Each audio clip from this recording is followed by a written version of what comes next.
Y el Ministerio de Transporte y Obras Públicas dejó operativo en las últimas horas el Centro de Sistemas Inteligentes de Tránsito. Lo hizo tras una presentación ayer en la cartera. Se destacó justamente una inversión que es en el entorno de los 5 millones de dólares anuales. Más allá del tema radares, hay una cuestión vinculada también a las cámaras y otra serie de cosas que involucran justamente a este centro. Vamos a conversar esta mañana aquí en Oriental con Carlos González, ingeniero, asesor del ministro Falero en el Ministerio de Transporte y Obras Públicas. Ingeniero González, ¿cómo le va? Buenos días. Buen día, mucho gusto. El gusto es nuestro.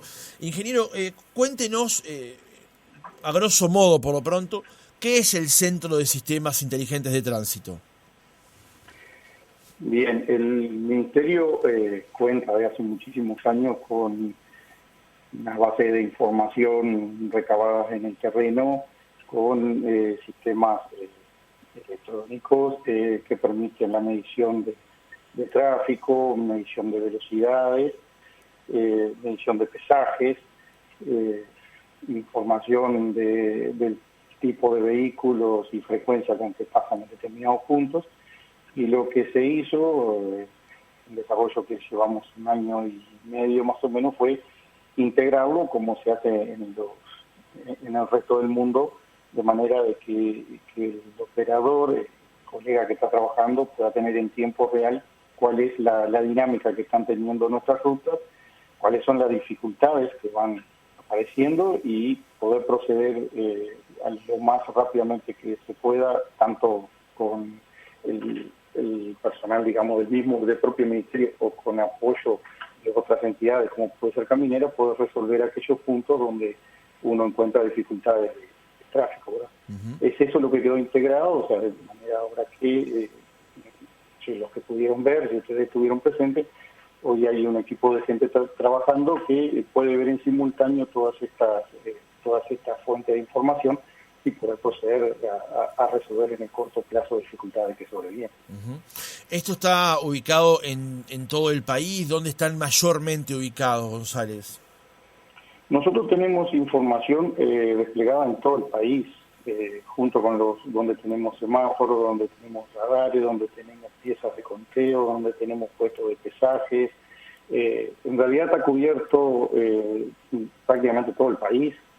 Podemos tener hoy información abundante que nos permite resolver situaciones puntuales y también nos permite poder planificar adecuadamente con buena información y cuáles son las prioridades para poder hacer una buena planificación de las intervenciones que se hagan al futuro, ¿verdad?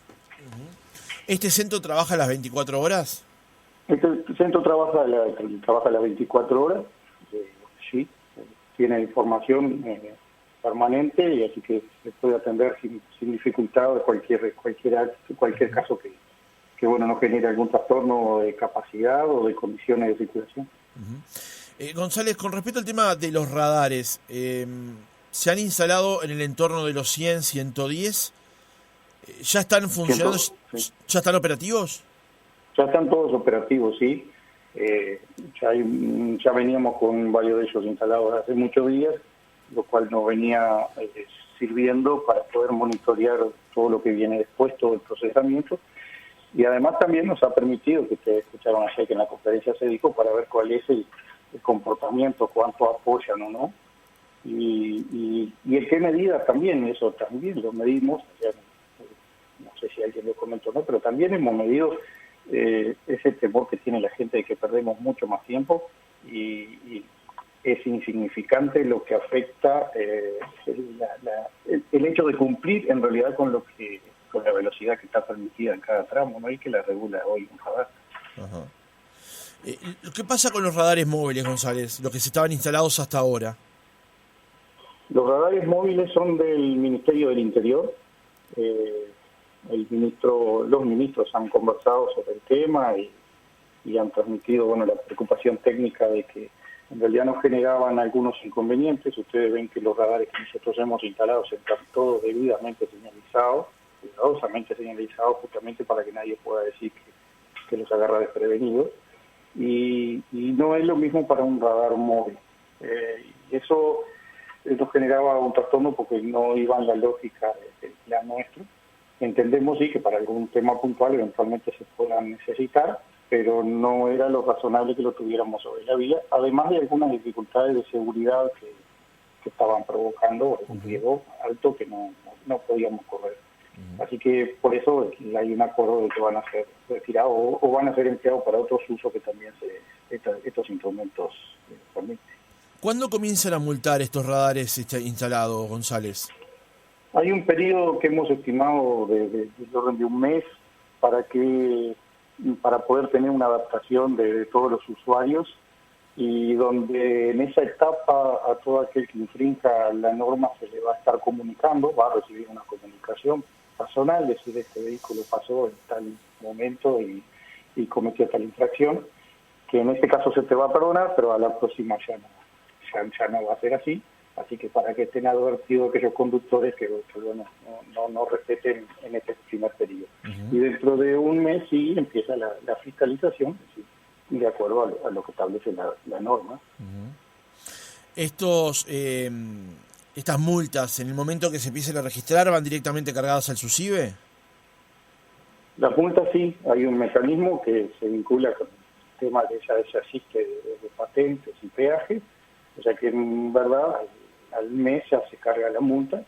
No obstante, el usuario puede acceder a estar informado para que el que tenga alguna duda con la identificación del vehículo puede acceder a tener información si efectivamente fue multado o no, donde crea que falló, que todos podemos fallar, porque nos pasa a cualquier conductor que en algún momento nos comimos alguna señal.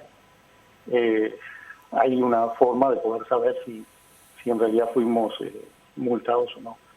Así que ese va a ser el procedimiento, pero sí, después se va a proceder igual que se procede hoy con los peajes y la multa de tránsito. ¿Y esa primera notificación de que uno se excedió de tránsito pero está en ese mes de adaptación, esa notificación a dónde va a llegar?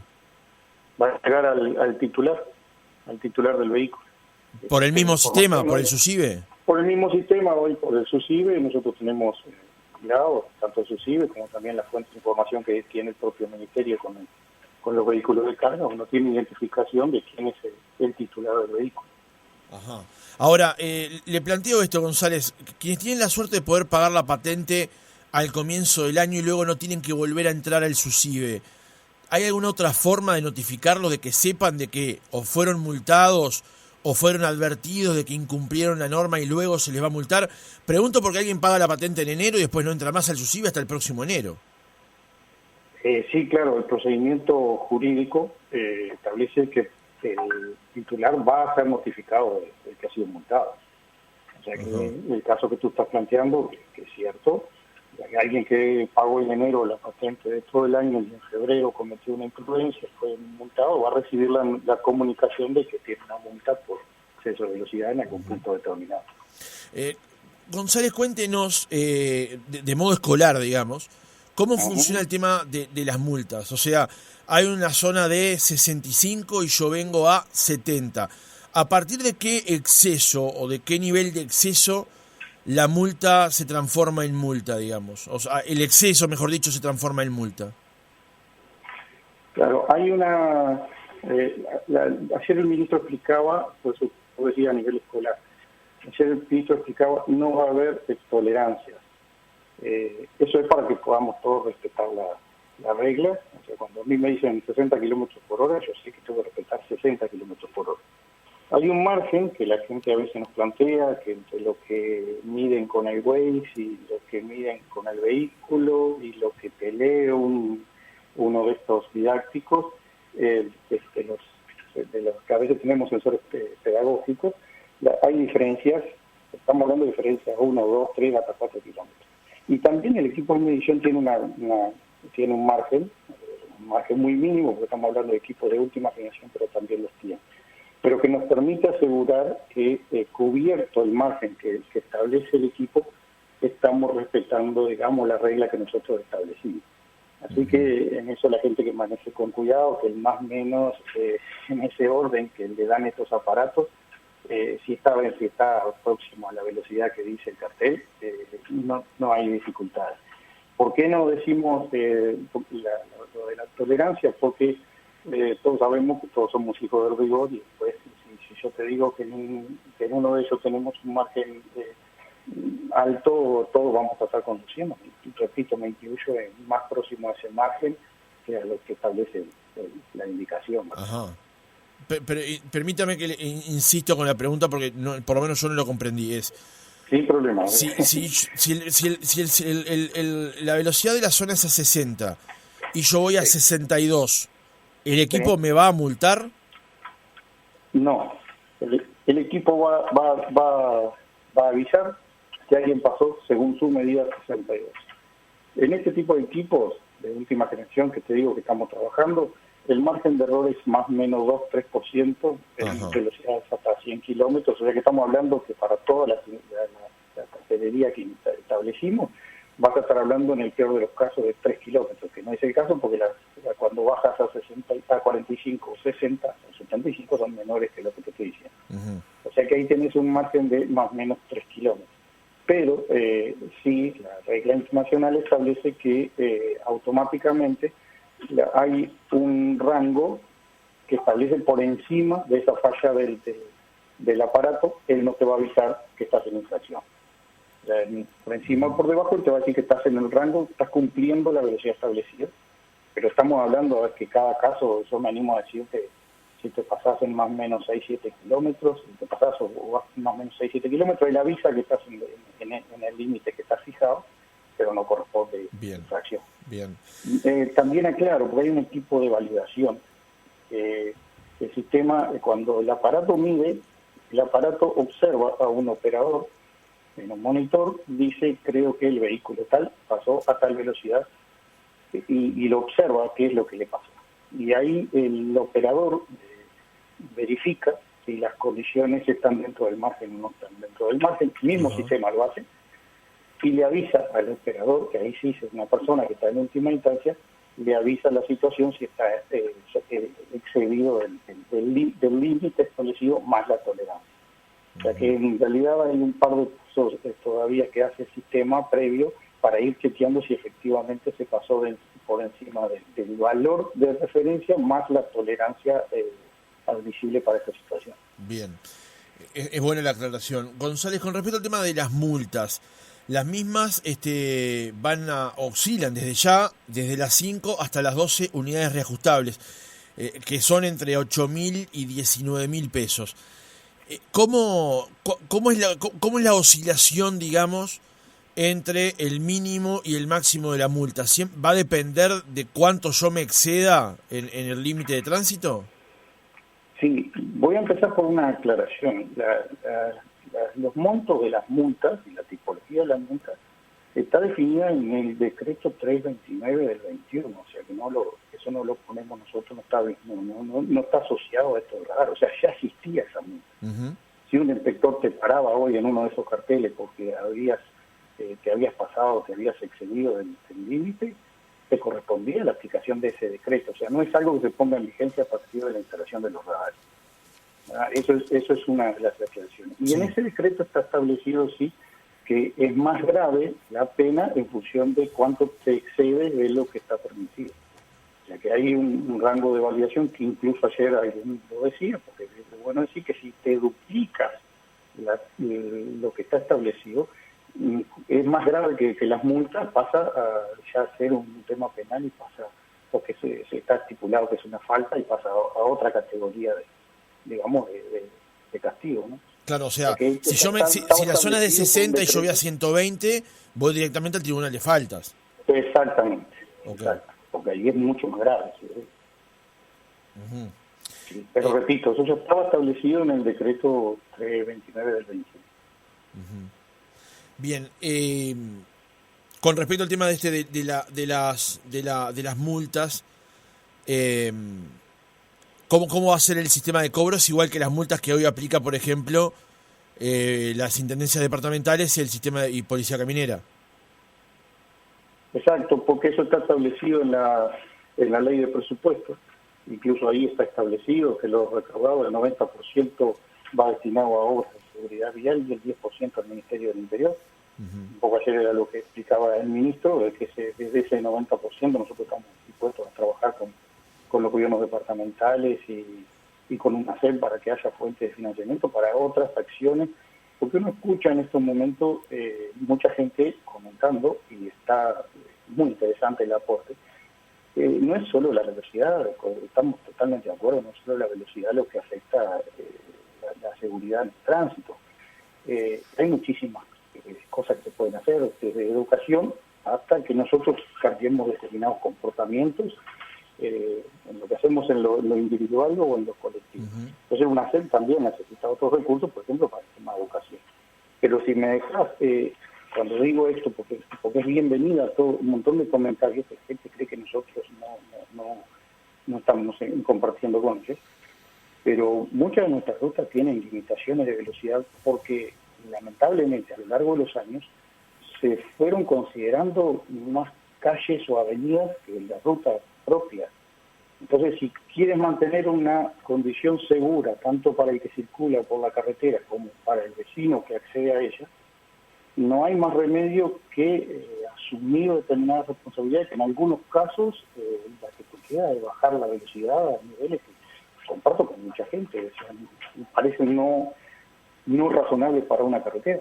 Ajá. Pero tanto acá como en el mundo, cuando se te dan las condiciones que a veces tenés, que son muy críticas y que tienes que cuidar a todos los componentes, todos los habitantes que están sobre ella, tanto el que circula, como digo, como el que accede, se complica, que uno tiene que bajar hasta a veces algunos niveles de velocidad que no desearía, ¿no? González, algunas preguntas más en el cierre de la entrevista. Con respecto al tema de la señalización de estos nuevos radares, ¿cómo es el proceso para que el conductor en el trayecto pueda advertir justamente los cambios de velocidad que ocurren con frecuencia en rutas nacionales y la presencia de los radares? Sí, déjame que te haga un comentario sobre lo primero, lo que tú dijiste, los cambios con frecuencia. Sí. Tanto los radares como los semáforos, todo esto que estamos ahora estableciendo en el centro inteligente de tránsito, a nosotros nos permite trabajar con tramos de mayor longitud llevando a velocidades continuas, que también era un tema que nos había pasado desde hace muchísimos años en la ruta, que cuando pasaba alguna dificultad se bajaba velocidad sin tener un estudio de cuánto afectaba todo el tramo. O sea, nosotros hay algunos tramos que los estamos levantando, digamos, el mínimo ese que teníamos en algún punto, siempre y cuando manejemos el flujo en determinada longitud, que va a ser bastante mayor de la que teníamos hoy. Incluso más, ustedes ven que por todo el país estamos teniendo obras, y es bueno destacarlo, que hay un montón de restricciones que hoy vas a contar, que ni bien las obras vayan quedando terminadas, se van a ir levantando esas restricciones porque ya no carecerán de sentido.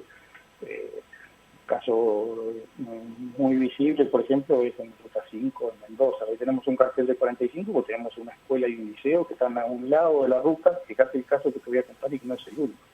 Tienen la escuela y el liceo a un lado de la ruta y la población del otro lado. O sea, yo no tengo más remedio que bajar velocidades, sí, claro, que circulan, porque de lo contrario estoy exponiendo a un montón de gente a un riesgo que es real, y que cuando tenga el problema, también la misma gente que hoy se molesta por las restricciones de velocidad va a venir a decir, ¿y dónde está la responsabilidad del Ministerio de Transporte que no adoptó las condiciones mínimas de seguridad? Sí, más allá, y además con niños y adolescentes, ¿no? Pero ahí estamos construyendo obra, venimos con la doble vía, con un pasaje inferior sobre la doble vía para la población, que bueno, le va a dar otras condiciones que permiten que ahora sí la carretera pueda tener una velocidad mínima admisible superior a la que tiene hoy fijada. Bien, y con respecto a la señalización... Y la cartelería, perdona porque no te terminé de contestar, en cada uno hemos cuidado eso todo este tiempo, que están todos los radares debidamente señalizados. La primera señal de advertencia está a una velocidad tal de que vas a poder resolver de bajar velocidad a llegar a la permitida antes de que te encuentres con el siguiente cartel, que es el de la marca en el pavimento de la velocidad máxima, que es admisible. Te vas a encontrar con un aviso sonorizado también, vas a ver una señal en el pavimento que te identifica que es un radar. O sea, todo eso antes que llegues al radar, o sea que nadie se va a ser casado o desprevenido.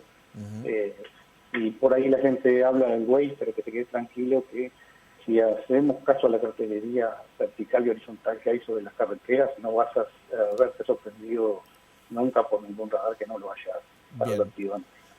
Bien, González, le traslado una pregunta hay muchas preguntas de los oyentes, por suerte, que nos están escribiendo al 092-770-111, pero le quiero trasladar una consulta que ya nos había hecho la semana pasada una oyente, Lorelei, vive en la zona de Ciudad de la Costa, y nos mandó una foto de un vehículo con matrícula de Canelones. No voy a dar los datos al aire. El vehículo es de la marca de los 3 rombos y tiene tapado, por lo menos en la parte trasera, yo de la parte delantera no lo veo, pero de la parte trasera tengo la foto, tiene tapado 2 de los 4 números de la matrícula, por lo cual podría eventualmente zafar de un control de estos de los radares, porque no se podría aplicar porque la matrícula no es visible. ¿Qué pasa con estas cosas? ¿El Ministerio traslada esto a una autoridad policial, a la justicia? ¿Cómo se mueven estos casos, González? Sí, si la gente es muy ingeniosa, yo podría contarte muchos más casos que vemos parecidos. Lo que la gente no sabe es que los equipos, tanto estos de radar como los que ya teníamos antes en los peajes, ya tenemos en los peajes, son tal de última generación que seguramente algún otro más, algún otro de Canelones ya lo intentó antes, y para bien de todos nosotros y bueno, para desgracia de ellos, el equipo lo percibe bien y percibe dónde está digamos, la trampa o la pretendida trampa, y pueden captar perfectamente sin problema, te diré que en casi todos los casos, cuál es la matrícula real. Y tenemos muchísimos casos donde también tenemos diferencias de matrículas entre la que va adelante, la que va atrás. Es lo más ingenioso, aunque te parezca mentira. Afortunadamente no son muchos, son muy pocos, y sí, existen mecanismos, ya lo estamos haciendo a través de lo mismo nos pasa con los peajes. Entonces, en coordinación con las intendencias y camineras, se está dando aviso de cuando nos vamos encontrando con esa situación. Pero así que te quede tranquila, lo de ley, ese no va a ser la gracia o la viveza de este vecino no va a ir demasiado. Claro. De todas maneras, González, yo le sumo otro aspecto que ella también me lo había dicho la semana pasada, es que esto con respecto al tema de las multas. Ahora, si esta persona atropellara a alguien sin que se pueda efectivamente ver por una cámara y alguien pudiera divisarlo, no podría tomar la matrícula, porque la matrícula está obstruida, digamos. ¿Esto se puede llevar ante la justicia para plantear justamente que una persona está intentando eludir su responsabilidad en este caso? Es que de hecho sí, existen todos los mecanismos para llevar a la justicia a ese tipo de gente, porque lo que tú estás diciendo, se está exponiendo a una situación grave y que vos no tengas la chance de repente de identificar. En este caso concreto y el ejemplo que estás poniendo, con todos estos sistemas que te digo integrados, toda vez que empezás a pisar por la ruta, yo te diré que ya estás claramente identificado y de hecho es una herramienta interesante que cada tanto la policía demuestra cómo pudo perseguir a determinado vehículo que cometió determinada infracción. Hoy existen mecanismos y bienvenidos sean para que nos ayuden en esto a tener mejores controles. Y sí, lo que tú decís, si existen mecanismos existen muchos. Yo lo que veo por estos días es que nos está pasando a los uruguayos, que tenemos superado de a uno, es que yo exijo que alguien controle, pero cuando el controlado soy yo me molesto. Y además exijo que alguien controle cuando me toca controlar a mí. Tengo ciertas dificultades. Entonces, esas son responsabilidades que tenemos que asumir como buenos uruguayos. En este caso nosotros del Ministerio de Transporte sabemos que hay problemas de seguridad en Uruguay, que tenemos muchos uruguayos muertos por años, familiares, claro, amigos, y algo tenemos que hacer. Bueno, estamos haciendo obras, como se mostró el ministro, un montón de obras que se hacen teniendo en cuenta los antecedentes y accidentes, porque es lo que a veces la gente cuando habla muy rápido no consulta, pero muchas de las obras que estamos haciendo las estamos haciendo en lugares puntuales donde han habido accidentes con alta frecuencia, que bueno, uno puede entender que la infraestructura jugó un rol preponderante. Pero también, como dice, hay otras medidas. A mí me preocupa mucho, por ejemplo, y te lo voy a dejar al aire, tema de los fraccionamientos que se habilitan o los emprendimientos que se habilitan sobre la ruta nacional, porque tenés un montón de gente que va con otros tiempos y con otros criterios diferentes del que viene con una carga pesada con destino al puerto, por decir. Entonces, ese tipo de cuestiones también hay que trabajarlas y uno tiene que asumir la responsabilidad que nos cabe en la medida que nos corresponde, porque para eso estamos en esto. Sí, allí hay un gran debate con respecto al ordenamiento territorial, pero obviamente eso es para otra instancia. Ingeniero Carlos González, asesor del ministro Falero en el Ministerio de Transporte y Obras Públicas, gracias por haber estado otra mañana con nosotros. No, encantado y siempre a la orden, y bienvenidos todos los comentarios de todos los oyentes, porque todos nos ayudan a que hagamos mejor lo que tenemos que hacer.